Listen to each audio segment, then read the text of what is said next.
Hello دوستوں، کیا آپ نے کبھی سوچا کہ یہ جو مصنوعی ذہانت یعنی آرٹیفیشل انٹیلیجنس ہے، کیا یہ اسلام کے مطابق جائز ہے یا حرام؟ آج ہمیں پتہ ہے کہ مشینیں سوچنے لگی ہیں، خود فیصلے کرنے لگی ہیں، باتیں کرتی ہیں، چہرے پہچانتی ہیں اور یہاں تک کہ مذہب پر بیس بھی کر لیتی ہیں۔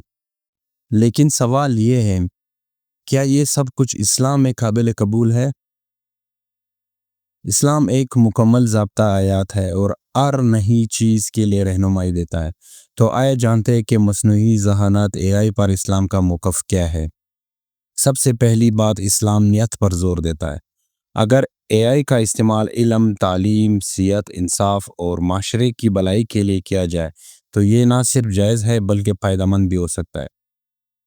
لیکن اگر اسی AI کا استعمال جھوٹ پھیلانے، فحاشی عام کرنے یا لوگوں کو دھوکہ دینے کے لیے ہو تو یہ استعمال اسلامی اصولوں کے خلاف ہے اور حرام ہو سکتا ہے۔ AI پر جھوٹے فتوے تیار کرنا، انسانی ذہن کو گمراہ کرنا، یہ سب ناجائز اور گناہ کے زمرے میں آتے ہیں۔ اسلام میں انسان کو عقل، نیت اور شعور کی وجہ سے فضیلت دی گئی ہے۔ اللہ نے قرآن میں فرمایا، اور بے شک ہم نے بنی آدم کو عزت دی، یعنی انسان کی عقل مشین سے کہیں بلند ہے۔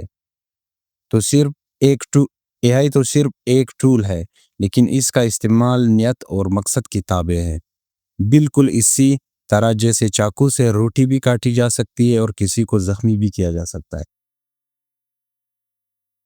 بالکل اسی طرح جیسے چاقو سے روٹی بھی کاٹی جا سکتی ہے اور کسی کو زخمی بھی کیا جا سکتا ہے۔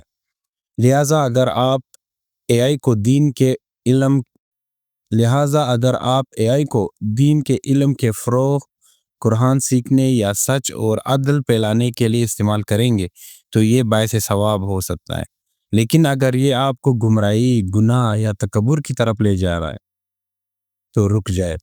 یاد رکھیں، AI خالق نہیں، مخلوق ہے۔ فیصلہ آپ کے ہاتھ میں ہے۔ یہ ٹیکنالوجی آپ کو جنت کے قریب بھی کر سکتی ہے یا دوزخ کی طرف بھی لے جا سکتی ہے۔ سوچے، سمجھے اور اللہ کے خوف کے ساتھ فیصلہ کرے۔ والسلام۔